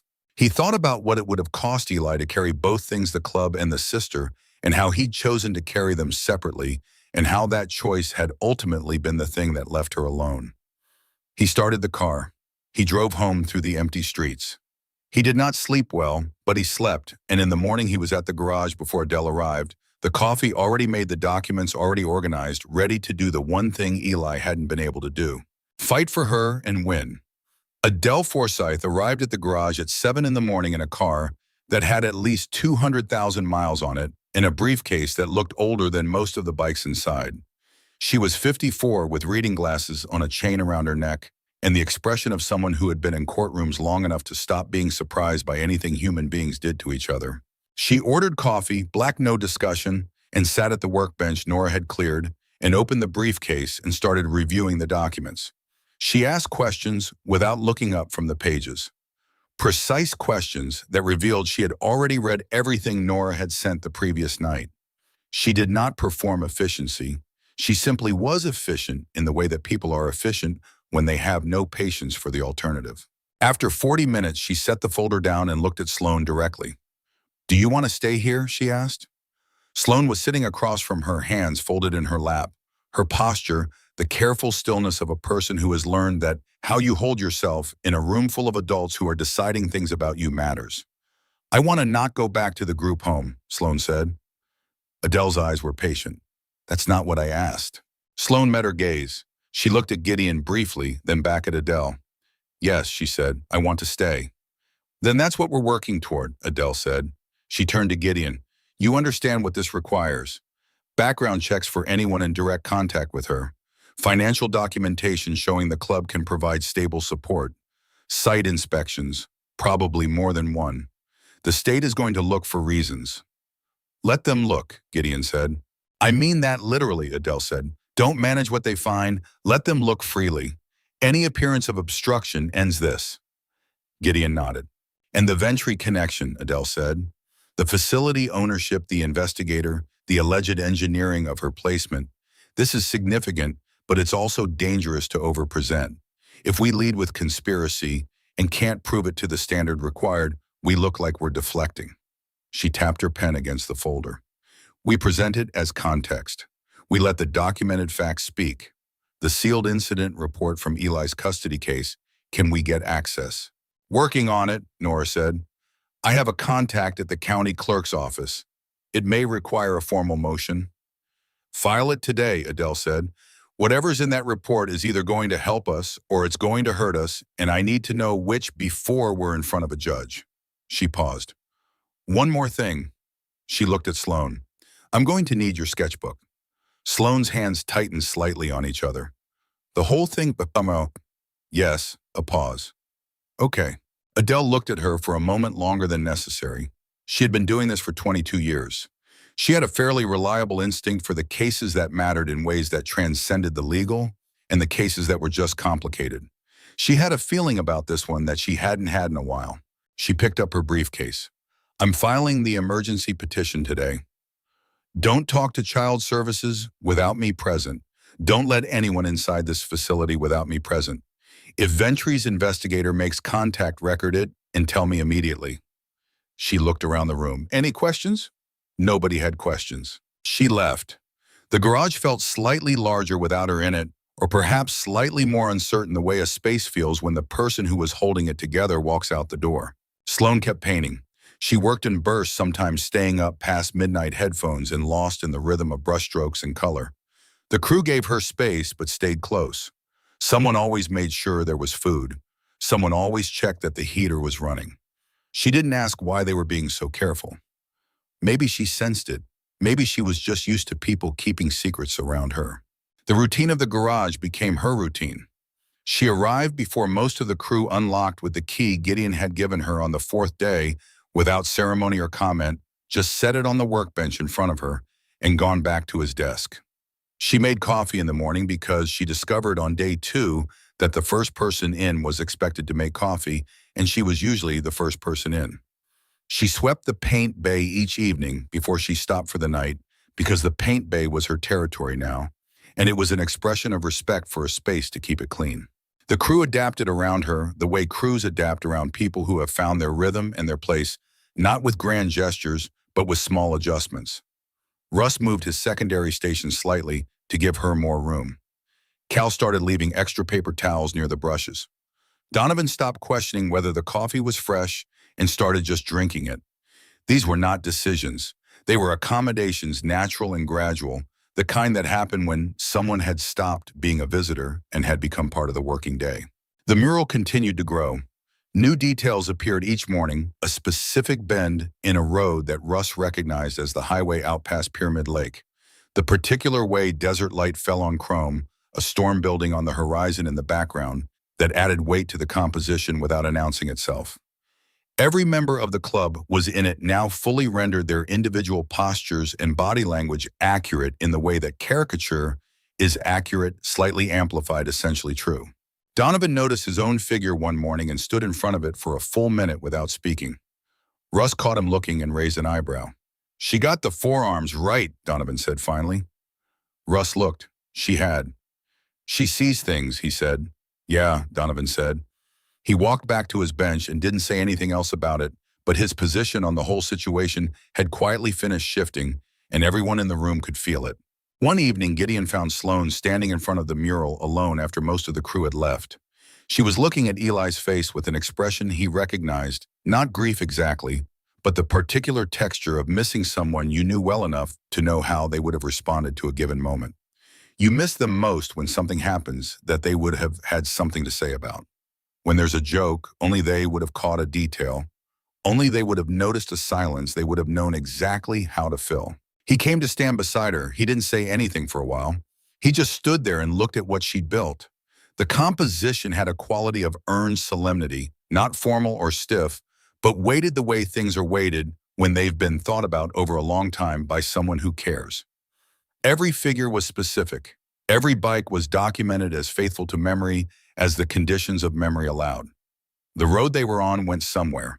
It curved left at the far edge of the frame and disappeared into a landscape that was unmistakably Nevada, the particular quality of the desert air rendered in paint, with an intuition that only came from having grown up in it. "He would have loved this," she said without turning. "Yes," Gideon said. "He would have spent an hour telling you everything wrong with it and then talked about it to everyone he met for the next month." Sloane almost smiled. "That's exactly right. He'd say the flamework was overworked in the middle section, and then he'd show it to every single person who came through the door." They were quiet for a moment. The garage settled around them, the tick of the heater cooling the distant sound of traffic on Route 9. "He told me you were the one who kept the club honest," Sloane said. "He said you were the reason it was worth being part of." Gideon was quiet for a moment. He had heard Eli say similar things in the years when they'd ridden together, and it had always made him uncomfortable in the specific way that accurate praise makes you uncomfortable, not because it's wrong, but because living up to it is a continuous obligation. He was generous. "He wasn't generous," Sloane said. "He was accurate. He didn't say things he didn't mean." She turned to look at him. "Why didn't he tell you about me, really? Not the protecting me explanation. The real reason." Gideon took a breath. He thought about Eli, not the Eli in the mural or the Eli in the stories, but the actual man. The one who'd been reckless on wet roads and careful with borrowed tools. The one who could talk for 3 hours about color theory and then go completely silent for a week. The one who'd once ridden 400 miles round trip to show up at a hospital when Gideon had been in a minor accident, and who'd sat in the waiting room for 2 hours without being asked, and who'd never mentioned it afterward. "I think he was ashamed," Gideon said carefully. "Not of you, of the situation, of not having gotten you out faster, of having a little sister in the foster system while he was riding free. He carried that." He paused. "Men like Eli, men like most of us, were better at carrying weight than we are at asking for help with it. He was working on it alone because he thought he should be able to manage it alone. That it was his responsibility and that bringing it to other people was somehow a failure." Sloane looked back at the mural. "I used to be angry at him for that," she said, "for keeping me secret, for not just asking for help." She was quiet for a moment. "But then I think about being 14 with a dead brother, and I think I understand it. I've done the same thing. I left the group home alone. I traveled alone for 6 weeks. I walked in here alone. I almost left again alone the night Gideon told me someone was coming." "Why didn't you?" She was quiet for a long time. "Because he was right. Because I'm tired of calculating the cost of trusting people and coming up with the same answer every time. It gets you through things, but it doesn't get you anywhere." She looked at the unfinished figure at the edge of the mural, her own figure still incomplete, still becoming. "I don't know what I look like when I stop running. I've never seen it." "You're seeing it now," Gideon said. She turned to look at him with the direct, searching attention she brought to everything she was trying to understand. "What if we lose tomorrow?" she asked. "Then we fight the day after," Gideon said, "and the day after that, for as long as it takes." "You've never had a child," she said. Not an accusation, a fact she was trying to understand. "No," he said. "So why does this matter so much to you?" He thought about it honestly, the way the question deserved. "Because Eli mattered to me," he said, "and because you're here and you're real and you're capable of extraordinary things, and there's a man spending money to make sure none of those things get a chance to happen. And because," he stopped, "because I'm 63 years old and I've spent most of my life being very good at the things that I'm good at and not particularly interested in anything else. And then you walked in here with a napkin drawing and I recognized a dead man's hand and I thought, here's something I can still do that matters." Sloan looked at him for a long moment. Then she looked back at the mural. Gideon looked at his old friend's painted face, fierce and alive, leading the way. Not looking back, and felt for the first time since the accident, something that was not just absence. Something that was presence. The understanding that the connection hadn't ended, it had changed shape. "You don't have to do that here," he said. "Carry it alone." She nodded slowly. She picked up her brush and added a stroke to the mural, a small one, precise something in the background that she'd been thinking about for days. Gideon watched her work for a while, then quietly walked away. He left the lights on behind him. The welfare check arrived on the second day after Adele's filing, not 48 hours, 31, which meant either their timeline estimate had been wrong or Ventry had pushed things forward. Nora believed it was the latter. She had been watching the public filing database all morning and had seen activity that suggested someone with access to the system was accelerating the process. Cal got the notification at 10 in the morning. A standard welfare check filed through the county office, 2 caseworkers assigned. He called Nora immediately. Nora called Adele. Adele arrived at the garage 17 minutes later in her battered car briefcase on her arm, already making notes on a yellow legal pad as she walked through the door. "Who are they sending?" she asked. "Patterson and someone named Greer," Nora said. "Patterson I've seen in records before standard caseworker, no obvious affiliations. Greer is senior, supervisory level." "Greer," Adele repeated. She wrote the name down. Something in the way she wrote it suggested the name was not entirely new to her. "When do they arrive?" 2 hours. "All right." Adele set down the legal pad. "Here's how this works. You open everything. You answer every question fully and without hesitation. If I think a question is inappropriate, I'll tell you, otherwise you answer it. You do not interpret. You do not editorialize. You answer precisely what's asked." Sloan. She looked at the girl who was standing near the paint bay watching Suo. "Same applies to you. Be precise. Be calm. If you don't understand a question, say so and ask for clarification. Don't fill silence with extra information." Sloan nodded. She'd been quiet since Nora had told her the check was coming, that quiet that Gideon had come to recognize as her processing mode, absorbing, calculating, deciding how to carry the next thing. "Russ," Adele said, turning, "is the camera operational?" Russ had installed the camera 3 days ago after the meeting where they'd discussed Ventry's pattern of using proxies. He'd mounted it near the paint station, angled to cover the main work area, and the approach to the back wall where Sloan kept her things. He'd done it quietly without announcement because he had a particular instinct for the ways people tried to control outcomes when they thought no one was watching, and he'd wanted to be wrong about this one. "Operational," he said, "recording to the server continuously. I've got remote access from my phone." "Good." Adele looked at Gideon. "Remember, open the building. Show them everything. Do not manage what they see." There were 2 of them. Patterson arrived first, mid-30s, neutral expression, professional clipboard, the manner of someone doing a job they'd done 1,000 times. He shook hands without warmth or coldness. Just procedure. Greer came in behind him, older, quieter, with a stillness that Gideon clocked within 30 seconds. It was the stillness of a man who was paying attention to things that weren't the official subject of his attention. His eyes moved to Sloan before they moved to anything else. Donovan watched Greer watching Sloan and felt the cold, clean anger that he'd learned over the years to hold very still. He crossed his arms and leaned against the far wall and did not move from that position for the duration. The inspection proceeded. Patterson was systematic. He went through his checklist with the thoroughness of a man who understood that documentation was protection for everyone, including the subject. He asked about sleeping arrangements, meals, supervision schedules, school plans. He asked Sloan his questions in a neutral tone and wrote down her answers with the same neutrality. He was as far as Gideon could read, doing exactly what his job description said. Greer operated differently. He moved through the space in the way that certain people move through spaces, ostensibly casual, actually purposeful. His hands are always near things without quite touching them. He opened the door to the back office. He examined the workbenches. He looked at the mural on the far wall for a moment. Something passed through his expression that he controlled before it fully formed, and then he moved on. He came to the area near Sloane's things. Her backpack was on its hook, or her outer pocket unzipped slightly from that morning when she'd gotten out a pencil. Greer's body shifted. His hands were briefly out of Patterson's sightline. Patterson was across the room, clipboard in hand, asking Sloan about school enrollment options. Russ at his secondary bench had his phone in his hand. He watched the monitor.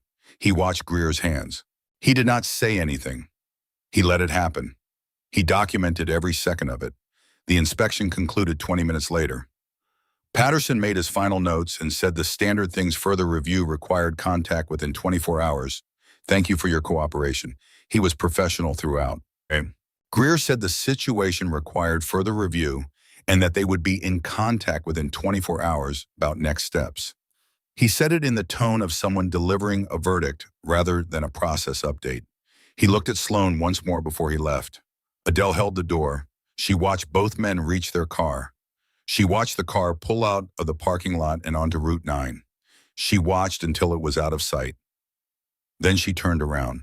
20 seconds after the door closed, Russ said, "Gideon." Gideon came over. Russ turned the monitor toward him and played back the footage. They watched Greer's hands. They watched the angle of his body. They watched the small, practiced motion near the backpack, fast, smooth, the kind of motion that was invisible unless you were watching the right angle, which Russ had made sure to watch. Gideon looked at Adele. "Let me see the backpack," Adele said quietly. Cal went to retrieve it without explanation.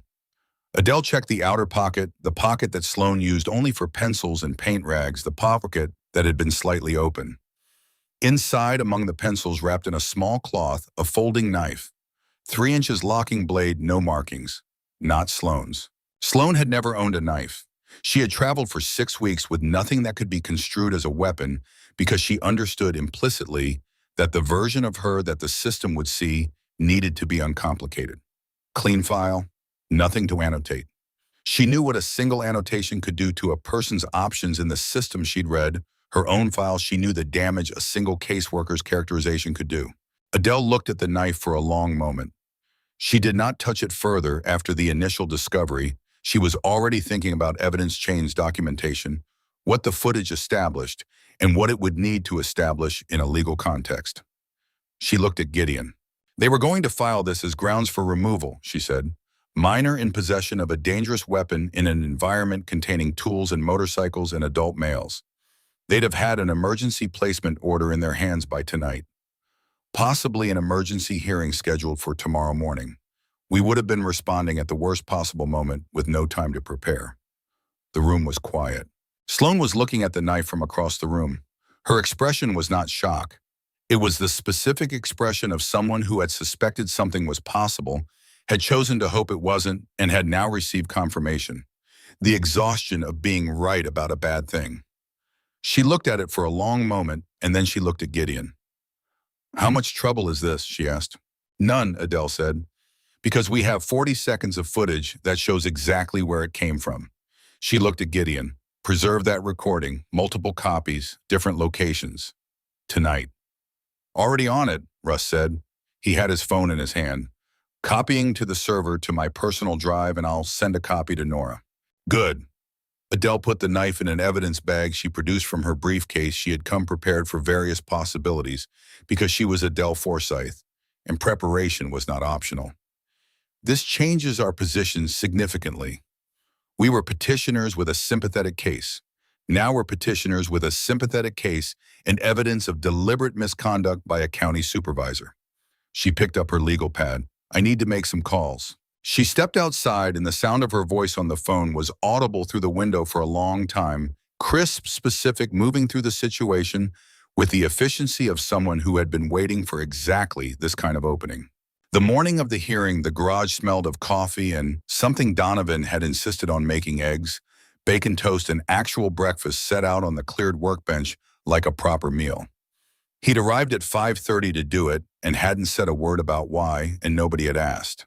He stood at the small camp stove he'd brought from home and made breakfast with the quiet focus of a man who has decided that the most useful thing he can do at a given moment is a specific, concrete thing.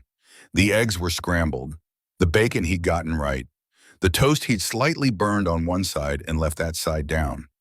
Cal arrived at 6 and looked at the food and looked at Donovan and said nothing because he was 26 and perceptive enough to understand what the breakfast was about and wise enough not to name it.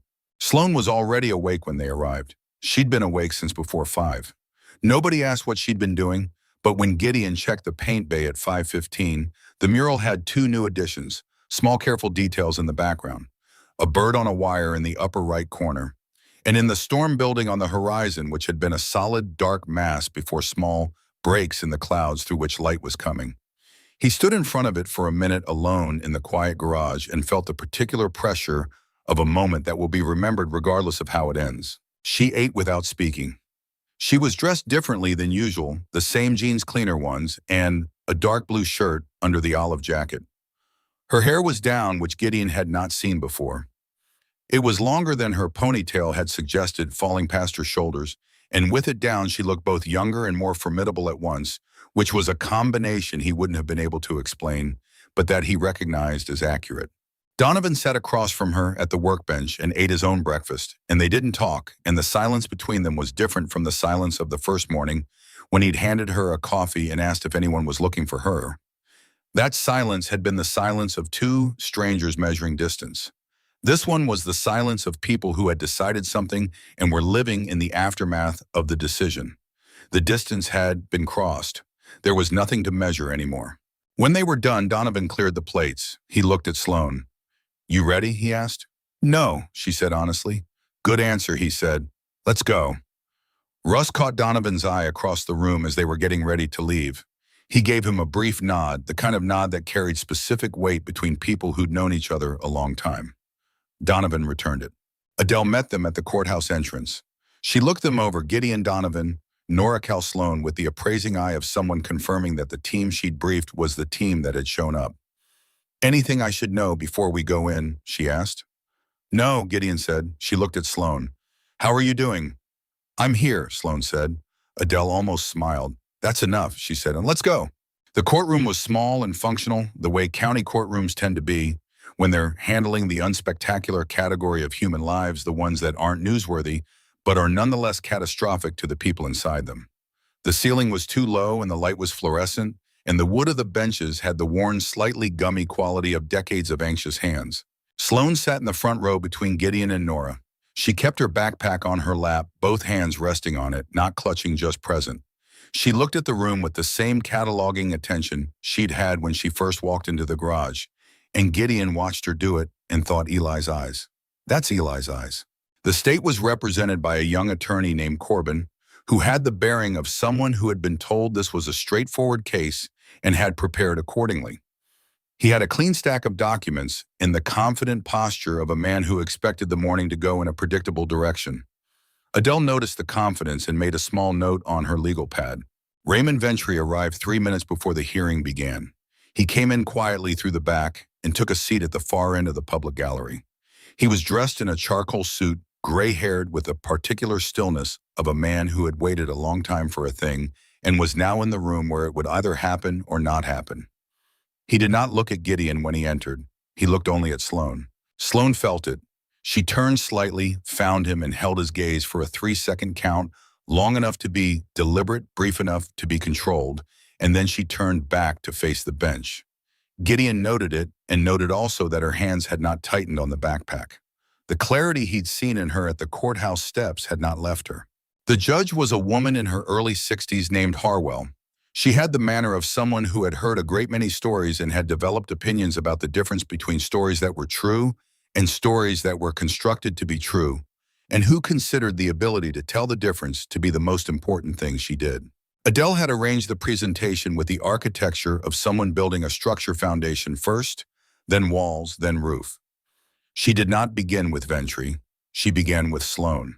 She established the basic timeline: Eli Merritt's accident, the foster placements, the group home, the departure. She submitted documentation of conditions at the group home incident reports compiled from multiple former residents, a pattern of complaints filed and not acted on state citations that resulted in fines and continued operation. She showed the system's own records against itself. Corbin objected to the relevance of the broader pattern. Adele produced 3 specific incidents involving current residents that had occurred within the past 18 months. Corbin stopped objecting. Then she presented Eli's custody petition. The filing that denial the stated reason association with Ironjaw's MC creates unsuitable home environment. She read the specific language aloud without editorial and let it sit in the room. The room was quiet for a moment after she finished reading.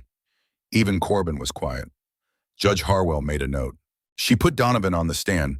He spoke about his own 3 children, their names, their ages, the specific things they taught him about what it meant to be responsible for a young person's life. He spoke about watching Sloan arrive with a worn backpack and a piece of paper she handled like it was precious, and about watching her work for weeks in the garage with the focused intensity of someone who had found the one thing that made sense. He was not eloquent. He was specific, and specific was better. He spoke about why he'd had reservations. He said it plainly that he had 3 kids of his own and a business he'd built, and that he had been afraid of what getting involved would cost. He said he'd been wrong to frame it that way, and that he'd understood he was wrong on the morning he made breakfast at 5:30 because it was the only useful thing he could think to do. He said that when Sloan had asked if she should disappear again, and Gideon had said no, and she had said, okay, the specific texture of that, okay, the weight of trust it carried, had been the moment he'd stopped calculating and started just doing the work. Corbin cross-examined him. Donovan answered every question directly and without elaboration, and the cross-examination concluded without having done the damage Corbin had hoped for. Judge Harwell listened to him carefully. When Donovan stepped down, she made another note. Her face gave nothing away, but she was writing more than she usually wrote. Then Adele put Gideon on the stand. The state's attorney objected to the characterization of Gideon as a guardian figure on the grounds of the club's historical associations, and Adele let him make the argument fully, and then she presented the specific record, the years of legitimate operation, the business filings, the tax documentation, the absence of criminal charges for any member currently associated with the club. She presented financial documentation showing that Gideon Marsh could provide stable housing and support for a minor. She presented character statements from 3 business owners in Harlow who had known the club for a decade or more. Gideon was on the stand for 40 minutes. He spoke about Eli, not about the accident or the steel chains, just about the man. Who he was, what he cared about, how he rode and worked and told stories and made everyone around him feel like the room was more interesting than it had been before he walked in. He spoke about the particular quality of Eli's loyalty, the way it was absolute and quiet, the way it expressed itself in action rather than declaration. He spoke about the day he'd held a napkin drawing and recognized a dead man's hand, and about the feeling of understanding in that moment that Eli had been carrying something alone that he should have been allowed to share. Corbin's cross-examination pushed on the club's past. Gideon answered every question directly. Yes, the club had operated in gray areas in its early years. Yes, there had been incidents. Yes, his own records showed a charge from 17 years ago that had resulted in a fine in community service. He stated each fact plainly without defensiveness, and then he returned to the present, what the club was now, what it had been for 15 years, and what it was capable of being for one 14-year-old girl who had no one else. Judge Harwell listened. When Gideon stepped down, the room felt different, not dramatically, but in the way that a room feels different when a thing has been stated clearly enough that everyone present understands it. The footage of Greer planting the knife came in as an exhibit. The state's attorney tried to dispute the chain of evidence, argued the camera had not been disclosed, argued the interpretation of what the footage showed was ambiguous. Adele had prepared for both objections. She had the technical documentation required, and she also had a statement from a former employee of the Fairfield County Group Home who had been contacted by Nora 3 days earlier, a woman named Louise Archer who had left the facility 6 months ago and who had, in a recorded phone call, described specific instructions she'd received regarding the management of certain residents' personal property and the specific circumstances under which those instructions had been given. The statement named a supervisor. The supervisor's employment records, which Nora had obtained through a formal records request, showed a connection to the management company that Ventry controlled. The state's attorney was no longer pursuing the knife angle by the time Adele finished with the exhibit. Judge Harwell called a brief recess. During the recess, Sloan sat in the hallway with Gideon. She had her backpack on her lap, both arms around it, not hunched, but held. The way you hold something you cannot put down. The hallway had the institutional quiet of courthouses, HV, AC hum, hard floors, a clerk passing with a folder, the distant sound of someone's phone vibrating somewhere down the corridor. Ordinary Tuesday afternoon for everyone, except the people sitting on these benches. "You okay?" Gideon asked. "I keep thinking about him being here," she said. She meant Ventry. He was in the courtroom, seated in the public gallery, and Sloan had seen him when they walked in. She had recognized him from the photograph Cal had found, a tall man, gray-haired, with the specific stillness of a person who was accustomed to waiting for outcomes rather than creating them. When their eyes had met briefly accidentally in the crowded space of the gallery, Sloan had felt something she hadn't expected. Not fear, something closer to clarity. The understanding that the thing that had been hunting her had a face, and that the face was just a man's face, tired around the eyes, carrying something old and heavy, the weight of a grief that had been redirected into purpose for so long that the grief itself had been almost entirely consumed by it. "He's been behind all of it," she said. "The group home, the investigator, the knife." "Yes," Gideon said, "because of Eli. Because he thinks Eli killed his brother." "He thinks it," Gideon said. "It isn't true." Sloan was quiet for a moment. I knew Eli. He didn't have that in him." She paused. "I think Ventry knows it too somewhere. I think he just needed it to be true because the alternative that his brother died by accident, that it meant nothing, that it was just rain on a highway and bad timing. That's the harder thing to live with. You can fight a cause. You can't fight an accident." She shifted the backpack. "It doesn't make what he did okay.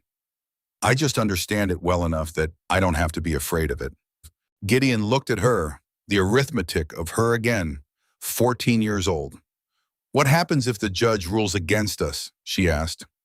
"Then we appeal," Gideon said, "and we keep appealing, and we use every legal mechanism available until we find the one that works. And in the meantime, I go back into the system." "In the meantime," Gideon said carefully, "you are not alone. There is a legal case actively in process. There are people who know your name and are watching and will not stop watching." He paused. "But I don't think it comes to that."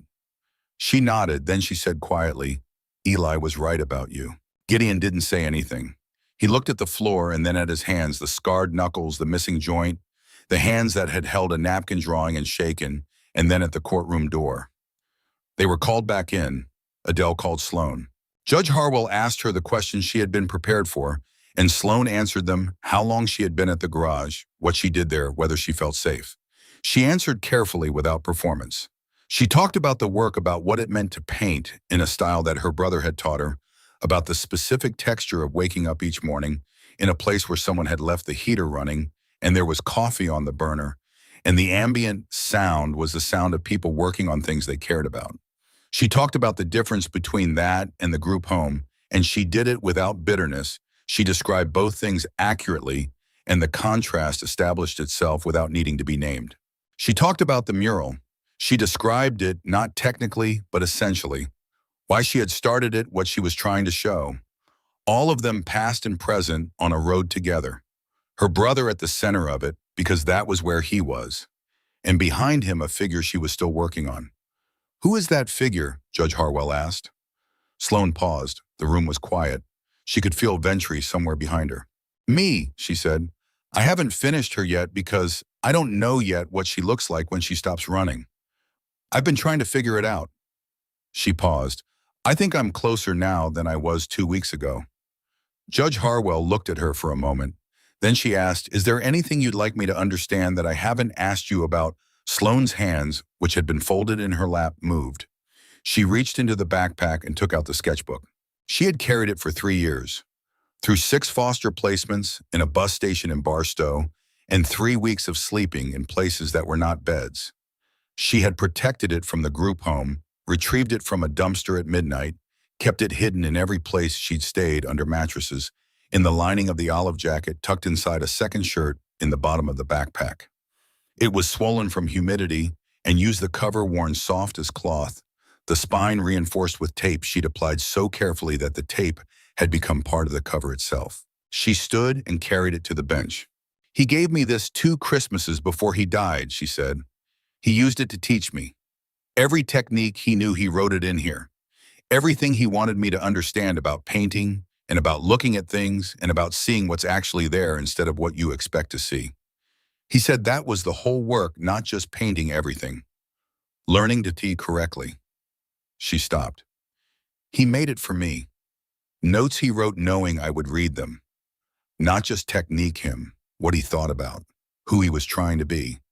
It's the only thing I have left of him that is completely his." She said it on the bench. The last entry he wrote was the week before his accident. A note about color theory. He didn't know it was the last one, he was just continuing in the work. But on the back of that page, the judge turned to it. The drawing was small, less detailed than Sloane's usual work, more like a note than a finished piece. A man and a small girl rendered in simple lines standing in front of a motorcycle. The man's hand was on the girl's shoulder. Behind them, barely sketched a familiar emblem, the iron jawbone, the coiled serpent. Below the drawing in handwriting that Gideon recognized from the club's old records, the same hand that had signed work orders, written margin notes on technique files, and drawn the particular flourish on those 2 initials. 3 lines: "If you ever need them, find them. Iron Jaws. Harlow. Their family. They will know what to do. I love you." The room did not make a sound. Judge Harwell looked at the page for a long time, long enough that everyone in the room understood she was not performing consideration. She was actually somewhere internal, turning over what she was looking at and what it meant. A dead man's handwriting, a child who had carried it for 3 years across Nevada desert because it was the only direction she had. A circle completed in a small county courtroom on a Tuesday in October. Corbin at his table was very still. He had prepared for many things. He had not prepared for this. Raymond Ventry was sitting in the gallery. He had been still throughout the hearing, impassive, the stillness of a patient man who had learned to wait. But Gideon was watching him, and in the moment after the judge's silence extended past a certain point, something changed in Ventry's expression. Something that had been held tightly for a very long time, tenure. The specific hardness of a grief converted entirely into purpose began very slightly to release. It was not defeat. It was the recognition of defeat, which was a different thing and in some ways more final. Because defeat was something you could argue with appeal, overcome. The recognition of defeat was the end of the argument. The moment when you understood that the thing you'd been fighting had already happened and that it had been larger than you and that the space your brother left was going to stay empty regardless of what you did next. Judge Harwell closed the sketchbook. She returned it to Sloane. She removed her reading glasses and set them on the bench and looked at the room with the measured attention of a person who understood the weight of what she was about to say. "I've reviewed the documentation presented by both parties," she said. Her voice was even calibrated, the voice of a person who had learned that clarity was a form of kindness. "I've heard testimony, and I've seen evidence, some documented, some less easily documented, of a child who has been failed by multiple institutions in sequence, and of a group of people who are attempting imperfectly but genuinely to provide what those institutions did not." She paused. "The Iron Jaws Motorcycle Club has a history. It also has a present, and the present is what is relevant to this determination." She set down her pen. "I am granting temporary guardianship to Gideon Marsh with the support structure of the Iron Jaws Collective under supervised conditions. There will be quarterly check-ins conducted by the court with full cooperation expected from all parties. There will be educational enrollment confirmed within 30 days. There will be a formal review at 6 months, at which point this arrangement will be assessed for continuation." Sloane exhaled, slowly, the way you exhale when you have been holding air for a very long time and hadn't fully understood how long. The sound of it was barely audible, but Gideon heard it. "Any violations of these conditions," Judge Harwell continued, And this arrangement is subject to immediate review. I want to be clear that this is not a categorical statement about the club's general suitability as a guardian environment. This is a decision about this child in these specific circumstances based on what I have seen today. She looked at Gideon. Don't give me cause to revisit it. We won't, Gideon said. Outside the courthouse, the Nevada afternoon was cold and clear, the kind of sky that looked clean from being empty. A hawk was circling somewhere above the parking lot riding a thermal, and Sloane stood on the steps watching it for a moment before she came down. Adele shook Gideon's hand on the steps, brisk and firm. Quarterly reviews, she said. Treat them seriously, not as obstacles, as opportunities to demonstrate. We will, Gideon said. The Ventry situation isn't over, she said, lowering her voice slightly. The footage, the planted knife, the facility connection, the Louise Archer statement, there may be additional action possible, both civil and through the county oversight board. Greer's employment situation is going to become someone's problem very soon.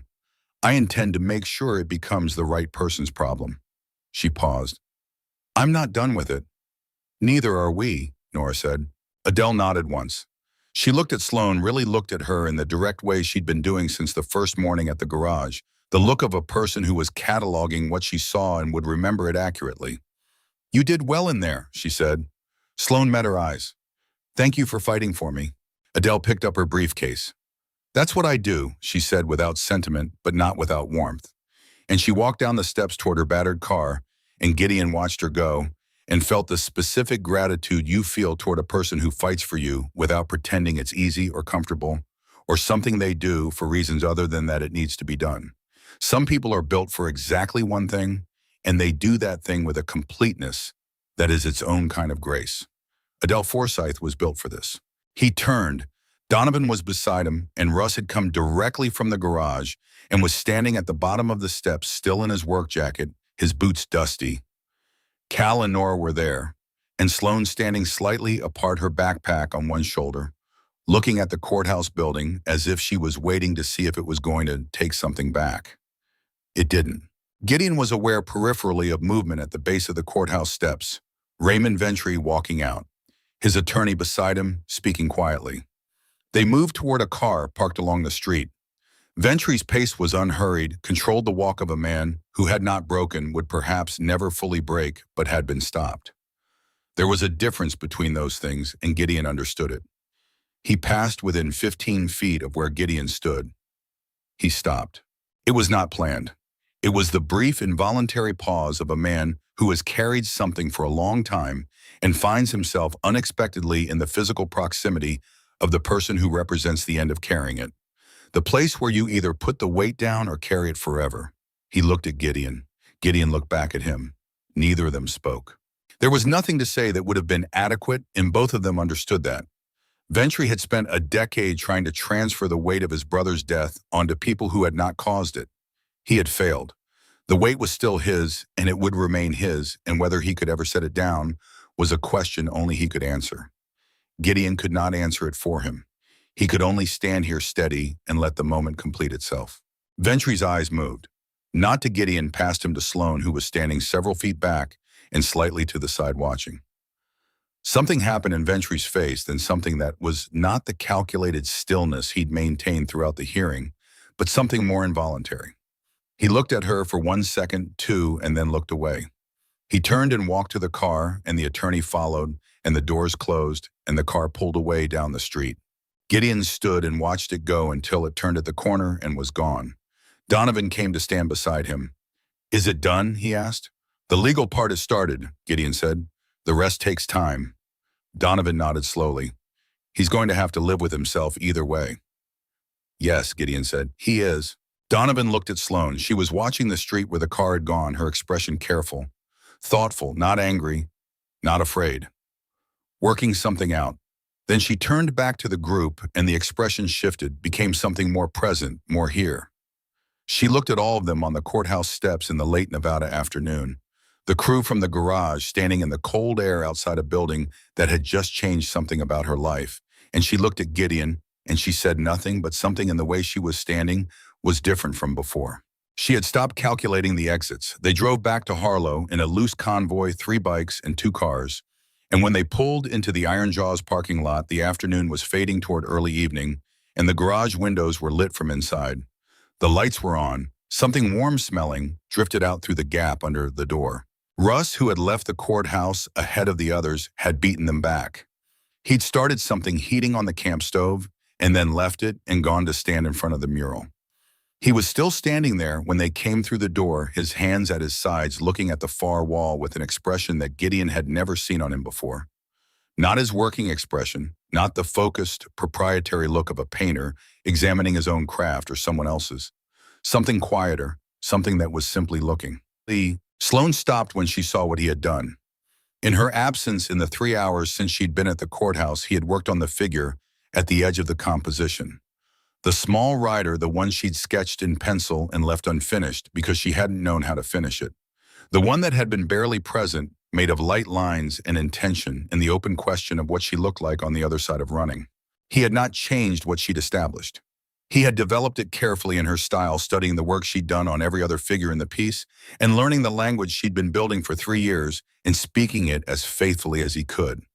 He'd mixed the colors from what she'd left at her station, matched them by eye with the patience of a man who had been doing that specific thing for 19 years. He'd worked slowly and precisely, and he had gotten it right in the ways that mattered, and where he'd gotten it slightly wrong. He had been wrong in a direction that was respectful of what she'd started. The figure was fully rendered now. A girl on a motorcycle, not a bike of light pencil lines, but a real machine, solid and specific, detailed in the way Sloane detailed everything she cared about. The girl's body was leaned forward into the wind with the posture of someone going somewhere on purpose.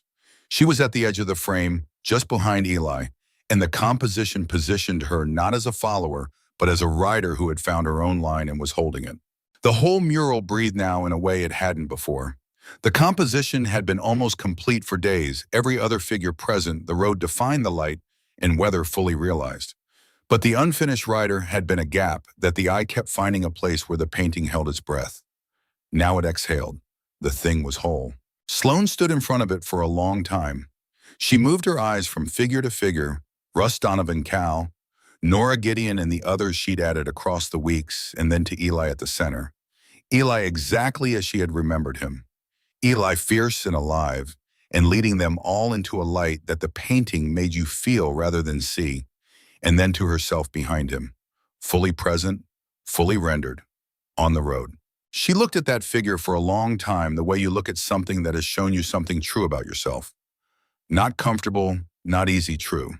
Russ stood a few feet back, watching her look at it. He had done what he thought needed doing, and now he was waiting to find out if he'd been right. He was not usually wrong about things involving paint, but this had not been a question about paint. It had been a question about something harder to calibrate, and he had trusted his instinct, and now he waited. Sloane turned to look at him. "You got the lean right," she said. Her voice was quiet. "That's exactly how Eli rode. Forward like the bike wasn't fast enough and never would be." Russ let out a breath. "I had a lot of reference material." She looked at the mural for another long moment. Something was passing through her face, a kind of private accounting, the summing of things too numerous and particular to name. And then she turned to face the room. All of them were there, the whole crew standing in the warm light of the garage that smelled of oil and paint and something heating on the stove, watching her. Waiting. Gideon stepped forward. He was holding something she hadn't noticed in his hand, a small piece of fabric folded carefully held, like something that had been thought about for a while. He held it out to her. It was a patch. Custom-made, the stitching new and clean, done in the club's style but different in its specifics. The Iron Jaws emblem rendered in the familiar design, but beneath it a smaller motif, a brush in front of a flame, precise and deliberate. Below that, 2 letters stitched in thread, the color of copper, SM. "It's not a membership patch," Gideon said. His voice was steady, but only just. "You're 14 and we're a motorcycle club. There are limits." The corner of his mouth moved. "But it's yours, and it means what it means." Sloane took it in both hands. She turned it over, feeling the stitching with her fingertips, the raised letters, the small brush, the flame beneath that looked like it was moving. She thought about the napkin in her inside pocket, the one Eli had drawn, the one she'd carried all this way, the one that had gotten her through a door she hadn't been sure would open. She thought about the sketchbook now in her bag and the last page with its 3 lines. She thought about what it meant that a dead man could still be so specifically right about something years after he was gone. She looked at the mural, at Eli, at the girl beside him with her own line and her own speed in the open road ahead. She looked at Gideon and at Russ, who had spent 3 hours quietly doing something difficult because it needed to be done and he could do it, and there was no more complicated reason than that. At Donovan, who had made breakfast at 5:30 in the morning because it was the only useful thing he could think to do, and who had stood up in a courtroom and said plainly that he'd been wrong in his calculations and then explained what had corrected him. At Nora, who had sat in a back office with bad coffee and asked questions that felt like conversation until the answers came freely. At Cal, who had followed threads through old databases for days until he found the one that changed everything. She looked at the patch in her hands. For the first time since she had walked into this garage with a worn backpack and a folded napkin, and one piece of information a dead man had given her for the first time in longer than she could clearly remember, the careful, controlled expression that she maintained to keep herself safe was not there. What was there instead was her actual face, the one that existed underneath the management and the calculation and the practiced stillness, the face that came when the situation no longer required protection. She smiled. Not the performance of okayness she deployed in 100 different rooms in front of 100 different adults who needed her to be manageable. Not the focused expression she wore when she was working, not the controlled stillness she maintained when she was being watched. A real smile, the kind that arrives before you've decided to allow it. The kind that means something has changed at a depth that expressions can't usually reach. Thank you, she said, not to any one of them. To the room, to the thing the room was and had been and was going to keep being. Gideon put a hand briefly on her shoulder. His scarred, steady hand, the one with the missing joint, the one that had held Eli's napkin drawing and shaken 36 days ago. And then he turned toward the stove to check on what was heating, because some things needed to continue and eating was one of them. And the work of being a family was in the continuation as much as in the moments that named it. It was in the doing of ordinary things in the same space consistently over time. It was in the making of breakfast, in the checking of heaters, in the staying when the calculation said leave. Donovan moved toward the table. He got out plates without being asked and set them in the right number and in the right places because he had 3 children and he knew what a table was for. Cal started helping. Nora poured coffee into the cups she'd come to know were each person's Gideon's. The large dark one, Russ's with the chip on the handle, the plain white one she'd set out for Sloan that first morning, and that had become hers. Russ looked at the mural one more time and then went to help with the food because the painting was finished and the food was real, and both things mattered. Sloan sat at the workbench that had become hers. She set the patch down in front of her. She looked at it once more. Then she picked it up and tucked it into the inside pocket of her jacket, the pocket where she kept the napkin, the pocket for things she didn't want to lose, and she sat and waited for the food and listened to the sound of the garage settling into evening. Outside, the Nevada dark was coming in from the east the way it always did, fast and complete the desert, giving up its heat to the sky in minutes once the sun was gone. Route 9 ran past the garage and into the distance where the asphalt gave way to gravel and the street lights stopped pretending to work, and the road continued anyway into the open dark the way roads do. It did not require anyone to ride it. It did not ask anything. It was simply there as it had been there when Eli rode it, and as it would be there after all of them were gone, patient and indifferent and absolutely available to anyone with the will to take it. Inside the Iron Jaws garage, the lights were on. The mural was finished. The heater was running. Something good was on the stove. And a girl who had been running for 6 weeks, running in a real sense for 3 years, running since the morning a social worker came to her room and changed the shape of everything, that girl was standing still. She was standing still and holding something that was hers in a room full of people who had decided she was theirs, not by blood, not by law yet, but by the specific irreversible choice of people who had been given the option to walk away and had stayed instead, and the road outside could wait. It would still be there tomorrow. And tomorrow, for the first time in a long time, she would choose when to ride it. She would choose the direction and the speed and how far she went and when she came back. She would choose all of it. That was the whole thing. That was what it meant.